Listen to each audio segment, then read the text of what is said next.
I just want to remind you that you're going to crush it today. Yo, welcome back to the lab. I'm your host, Elias Benjaloon.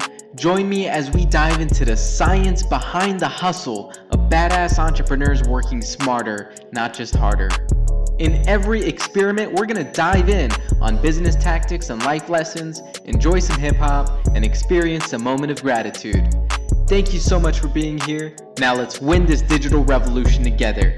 As always, we're going to kick things off with some dope music, so I'll see you in there. Hey everybody, welcome back to another episode of the Hustle Science Experiment. Today I've got the badass Cynthia Thurlow on our show. She's a nurse practitioner, a podcast host, online entrepreneur, an expert on intermittent fasting, and I'm so excited to unpack some of the lessons you've got for us today, Cynthia. How about you kick things off for us today? Just give us a quick background on what got you into online entrepreneurship in the first place. Oh, goodness. Honestly, I worked as a nurse practitioner for 16 years. I got tired of writing prescriptions. I was like, there has to be a better way. There has to be a way to help support people's health proactively and as opposed to kind of reactively. And so a few years before that, had gotten a functional nutrition certification, and my business was slowly growing. But also my family was getting older and, got to a tipping point where I really felt that my calling has always been working in medicine, but my new calling needed to be serving people in a different way. And so I woke up one morning and was like, today's the day I'm quitting my job. My husband was like, what? And so I think it was largely because I saw a need in the market. And, with my background, with my skill set, I knew that it would be advantageous growing a business. People would automatically, develop a sense of trust and rapport because of my Western medicine background, but also appreciate the fact that I was feeling a need. I mean, there truly is a need for the work that I'm doing. And so out of that need, I developed group programs and one-on-one programs that have been very, very successful. And so, I feel very grateful that I continue to be able to serve people in different ways. But for me, it was really growing very tired of the traditional Western medicine model, largely because we've just become so reactionary. We're not, when I say we, it's not designed to support being really focused on prevention and really talking about food, the power of food. And so we write a lot of prescriptions, and that was something I just grew weary of. I didn't love that kind of work anymore. And I just feel very fervently that when you don't love what you're doing, you have the opportunity to change that. So in some way, we should try to find some way to inspire ourselves to continue to serve others in different ways. Awesome. Absolutely. You definitely have the complete choice to do whatever it is that you want. And it must be a struggle a lot of healthcare professionals go through, thinking about how they, why they signed up for this in the first place, and then kind of getting bogged down by the system to a point where they're just pumping out prescriptions as opposed to actually coaching the lives of their patients to take control of their health. And that's pretty much what you do now, right? Like, you're putting out plenty of educational content on intermittent fasting, on how to take control of your health. And you do you work like one-on-one with people as well? And you said you had group coaching programs. I do. And the really neat thing is that the bulk of the work I do is in groups, but for, select few people, they can work one-on-one with me. And the really neat thing is that my traditional Western medicine trained peers refer to me now because they're like, we don't have the time, that the traditional Western medicine model doesn't permit that kind of time. We're like, we're happy to, send them to you. And so I continue to have those partnerships, but you're right. And it's because the system is broken. It's never a criticism of my colleagues. It's a criticism of the system that is so broken and so focused on pharmaceuticals. And obviously if you're very sick and you need to be in the hospital, there's a place for that, but it's the long-term chronic or preventative care that we really need to change the mindset around it. Do you do a lot of your work pretty much remotely, completely online? I do. I just we're on Zoom. I have a web-based platform. I work in a lot of, private Facebook groups with my group clients. And so for me, I can really work from anywhere. And that for me was huge, for maybe younger generations, for me having to drive to a hospital, drive to a clinic to see my patients, to all of a sudden now I can work from home. I can work from my laptop. I can work from anywhere in the world. And that, for me, that freedom is so profoundly, I always talk about being grateful, but it makes me very appreciative that I can have that flexibility, because that wasn't something that I had before. Awesome. Well, I could definitely, major props to you. You're definitely a pioneer in the healthcare space. I see a lot of healthcare, not a lot, I see a handful of healthcare professionals starting to make this shift towards like remote medicine and coaching. And I think it's a really bright future in the world of healthcare, given the rest of the situation right now. Without further ado, I'd love to invite you on to be our business teacher of the day. Sure. What is the business tactic that we're going to be diving into? Yeah, so I'm going to really encourage everyone to, really leverage the relationships in your life, whether it's, personal or professional. I mentioned to Elias before we jumped on that one of the things I did in 2018 was join a group led by Lewis Howes. And, I'm no longer part of that group, but I was part of that group for a year. And the 5 to 10 men and women that I met, mostly men that I met through that, I've had some incredible business collaborations, partnerships, support, and colleagues. So you never know, the people that you interact with within a group or just that you meet socially could end up being your best supporter, your best customer, your biggest advocate. And so, through those friendships, the professional friendships that I've made, it really catapulted my business. And so I would really encourage everyone. I didn't realize that enough before, because in medicine, you have colleagues and you have people that you refer to, but it's a very different, it's not as much collaboration. Whereas when you're in the entrepreneurial world, those relationships mean everything. You want to be seen and taken seriously. You want people to understand, what does your business do? You want friends that will actually tell you, this is a circumstance where I encourage you to do better. And I think you could do better by X. And I think we touched on this, that for being a female in the entrepreneurial space, obviously there were less of us, just based on gender. And so I really appreciate and value the fact that my male colleagues or male entrepreneurial friends will say, hey, I listened to one of your podcasts and I would really encourage you to do this next time. Or, I noticed that you had some great social media content, but next time I would encourage you to try this. And so, you have the ability to learn through one another and with one another. And so I would definitely recommend that you leverage those contacts. I think they're so valuable. And certainly Absolutely. If you're coming from another industry, that may not be as apparent. And it certainly was a surprise for me. Yeah, that's a very good point. And would you say, coming kind of from the medical background, especially through your schooling, that it was very competitive and not collaborative? Yes. And so here's the other thing. There are a lot of introverts in medicine. I'm certainly an introvert. Sometimes that surprises people to hear that. But the thing that I find most interesting is that being an entrepreneur, kind of forces you to be more extroverted. Otherwise, you're not going to be able to make those connections. And so, getting back to what you had stated, I think that for many people, it's really a surprise that leveraging those relationships becomes a huge focus for them. So yes, definitely agree that, you have to kind of stay focused on, being mindful about the partnerships and alliances that you're making, on this journey. Awesome. Definitely. One thing I want to point out though, and I imagine this to be the case, when you first met these 5 to 10 people in the Lewis Howes group, you had no expectation that these collaborations and joint ventures were going to come out of it. Zero. I think it's super important to highlight that, because for some of the people that are listening now, obviously building business is all about building relationships. Mm-hmm. But I see too many people take the angle of building business relationships to just try and close deals and close sales, and not actually come from a perspective of providing value and solving problems for the other person. Is that a lesson that you felt like you had to learn, or what was your experience like seeing that in other people pitching you, or, in the relationships that you've built? Could you shine a little light on that?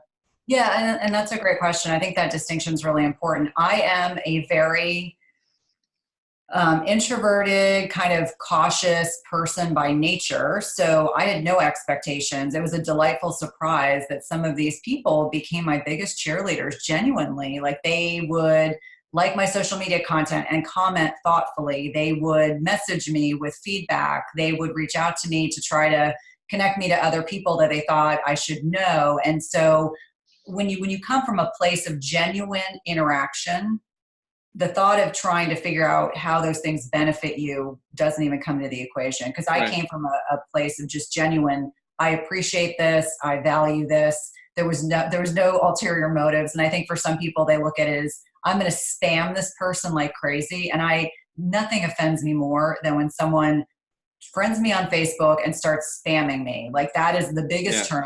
I am happy to connect. I am happy to be thoughtful in my responses. But if you spam me, you're done. So I think that's an important distinction, that if you come from a place of just genuine interest and genuine interest in interacting with someone, that's very different than, hey, I'm going to find 5 or 10 people in this group and I'm going to try to spam the hell out of them, because no one likes that. I mean, no one at all. In fact, there was one person that I became friends with through that group who spammed the heck out of me and then kept tagging me in posts on social media, which I finally got to a point I had to unfriend them. I'm like, I'm sorry, that's like above and beyond what I think is reasonable for anyone to have to contend with, because there was no shared interest in the kind of work that we did. So I think you have to be thoughtful in how you interact and respectful. I mean, let's be honest, all of us are busy. Some people are different life stages. Some of us are juggling kids and family and all that, those kinds of things on top of everything else. So I think just being mutually respectful and not asking people to do more than what you would be willing to do for them. Absolutely. Yeah. A lot of this stuff seems like no-brainer stuff, but, it's one of the topics that has come up a couple of times on the podcast, because relationship building, networking is so important. But it's a lot like dating, and a lot of people get it wrong, right? Like a lot of people come at it from a very selfish perspective.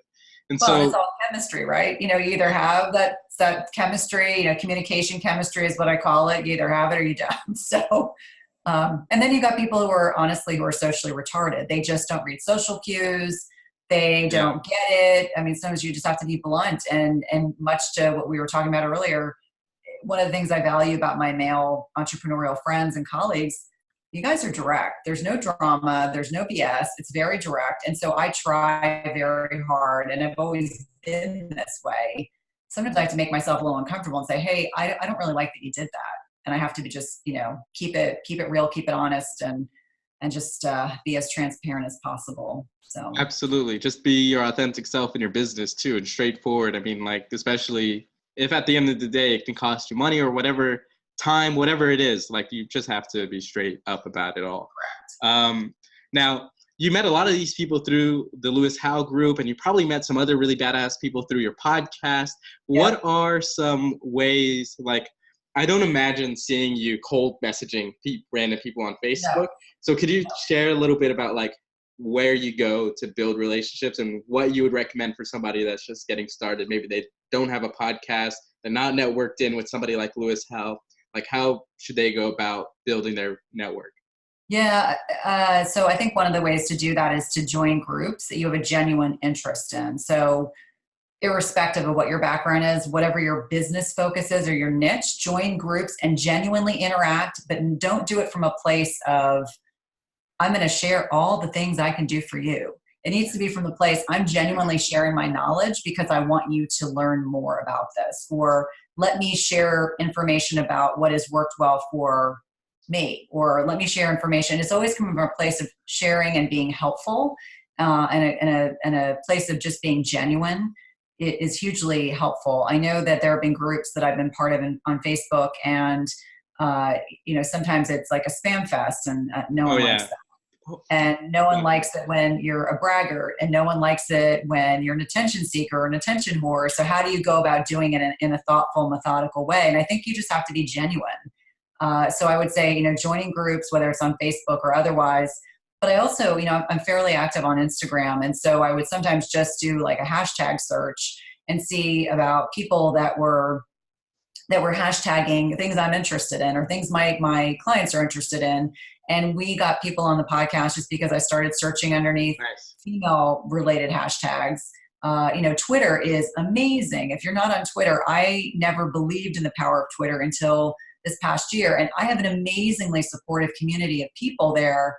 And I had leveraged those relationships in a positive way, because what I started doing was just interacting with people whose content I liked, genuinely interacting, asking questions, retweeting it. So a lot of it's not stroking egos. It's just, how can I contribute to make their content even better? Like, how can I retweet it and offer up something that I know my tweet, the people who follow me are going to find helpful and informative. So I think that I think it just needs to be genuine, consistent interaction, and it takes a while.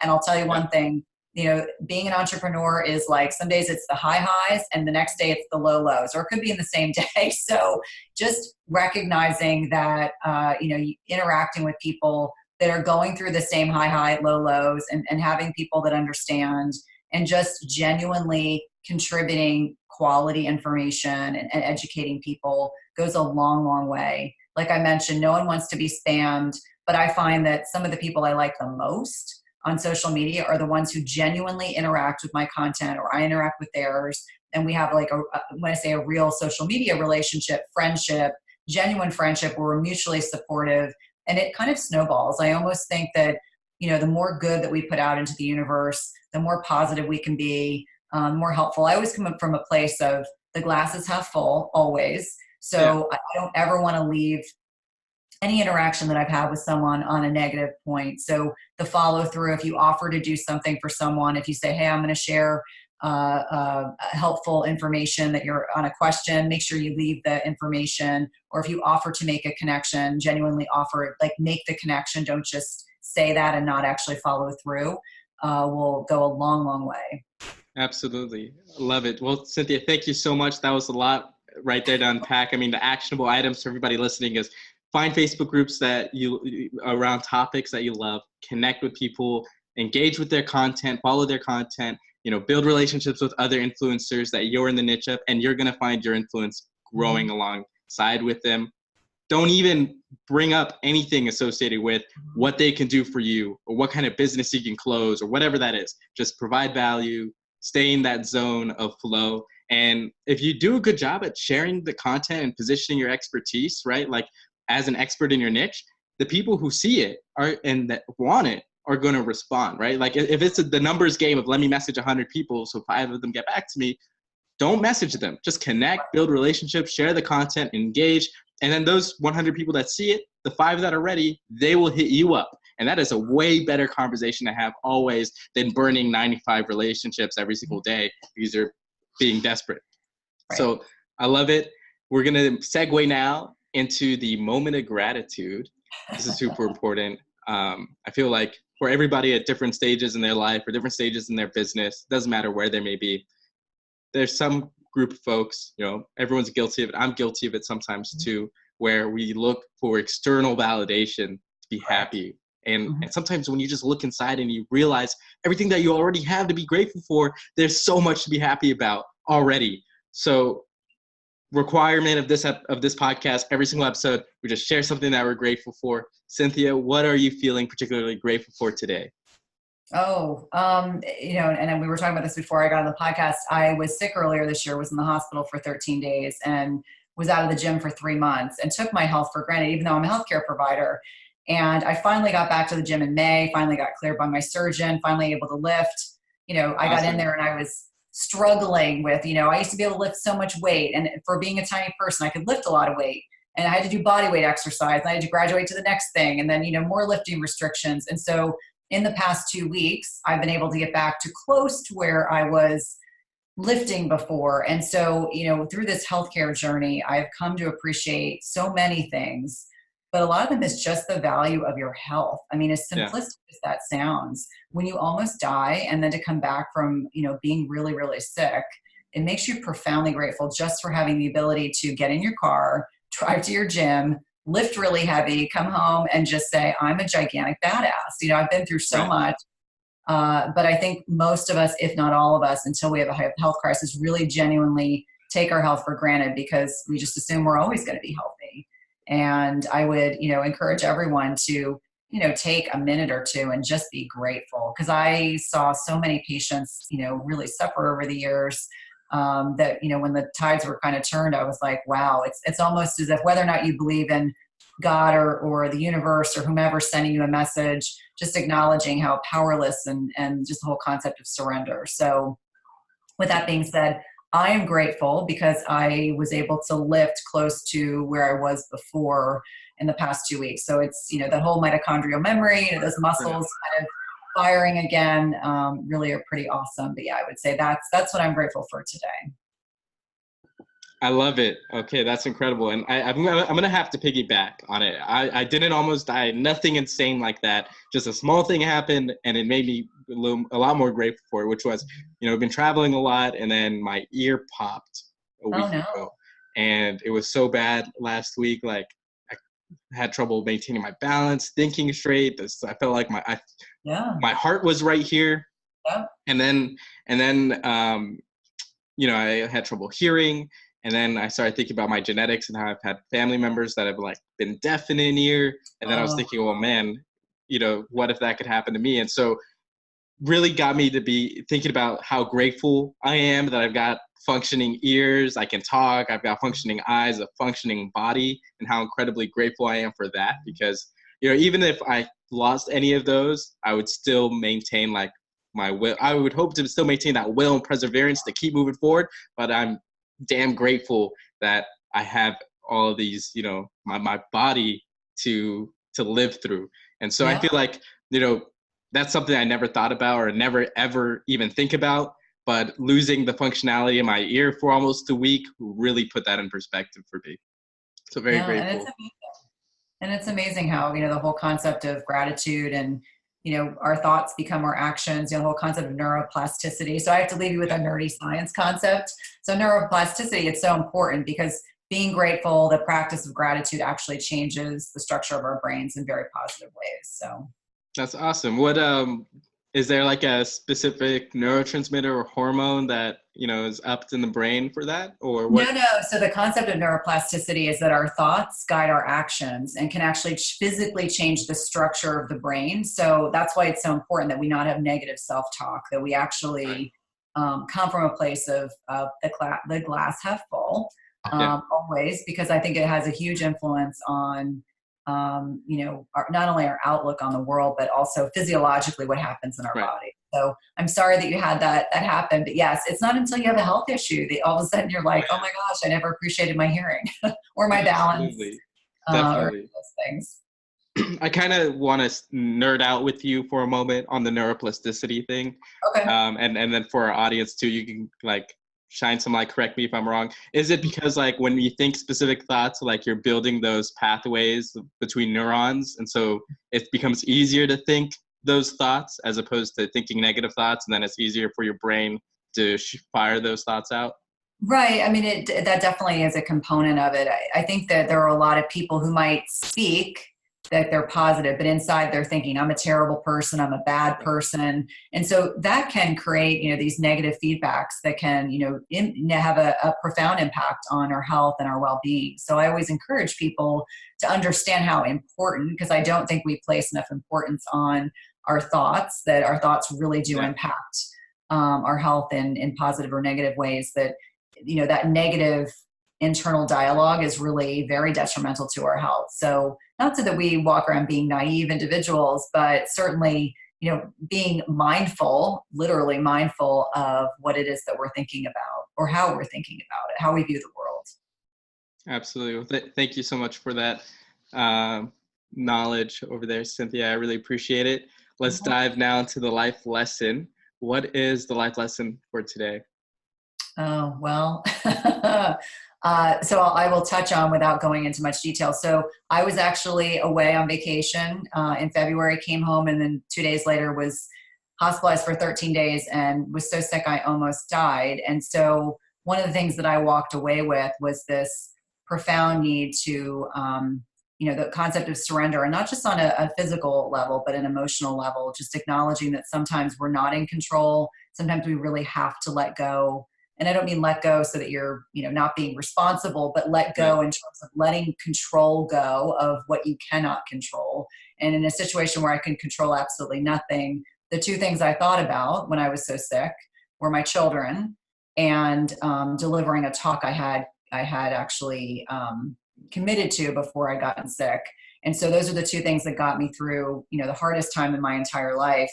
And out of sometimes great tragedy or great challenges come great things that happen. And so not only did I, 27 days after I got out of the hospital, I nailed this talk, which then has really impacted so many lives in a very positive way. So perseverance is something that I would encourage everyone to really, actualize, that we all have the ability to turn negative things around into positive things, and how powerful that can be. We go back to that place of gratitude. I go back to that place of, neuroplasticity, where I kept saying, I'm going to will myself to be able to get out of this hospital, be able to do this talk, get home to my kids.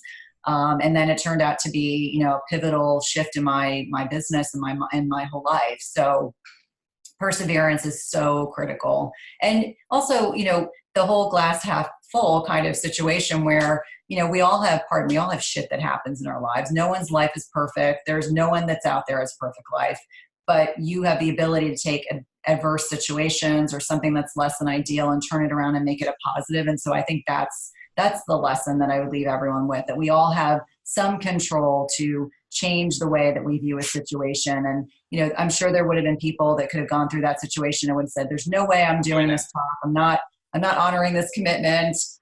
So what? It doesn't matter. Whereas I was like, nope, I'm feisty. I'm coming back. I'm going to prove everybody wrong. I'm going to do this. I'm going to nail it.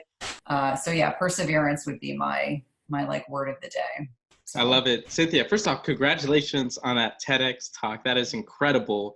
Definitely major kudos for that, and for it going viral and helping take your business and your podcast and everything to the next level. I wonder, were there some thoughts on the hospital bed where you were kind of giving in to the other side of the perspective, where you weren't going to persevere all the way through? And how did you kind of mentally overcome that between yourself? Yeah, there was one day, so it was day 5. And so by day 5, I was starving. So I wasn't able to eat for 13 days. And as you can well imagine, I'm a tiny person to begin with. So by day 5, my body was really starving. I was thirsty. I didn't feel good. I wasn't thinking clearly. And I allowed myself to have a day where I probably cried for a while and felt sorry for myself. I didn't want my husband to bring my children in because it was stressing them out to be in the hospital and see me so sick. And so I allowed myself one day to feel sorry for myself. And then I was like, nope, I'm not going to do this. I was like, I can't be this person. I refuse to be this person. There has to be something for me to focus on that is not about me feeling physically and emotionally and spiritually at my lowest I've ever been in my entire life. Because I feel like, in many ways, I'm like, I did everything right. How could this happen? Yeah. So the point being, yes, obviously I'm human, but almost immediately they had to feed me early. So they started giving me IV nutrition in my IV line. And then the next day I felt better. And then I was like, I'm going to fight this. I'm going to get out of here. I'm going to beat this. They're not going to take my colon. I mean, it was all the things in my mind. I mean, I'm a typical, I'm deep down, I'm this little feisty person. And I was like, this is not going to beat me. So yes, I had one day where I was definitely feeling sorry for myself, but I only allowed myself to have that, it was probably an hour of a day, but I only allowed myself to feel really down. And then I reminded myself of all the really sick people I had seen and taken care of over 20 years of being in healthcare. And I'm like, I don't have it nearly as bad as a million other people. So it's time to suck it up. Just suck it up. And, your kids are too young to not have their mother, and you've got to talk to deliver. So suck it up, buttercup. You're going to get out of here. So that was my mindset. I felt sorry for myself for a little while, but not very long.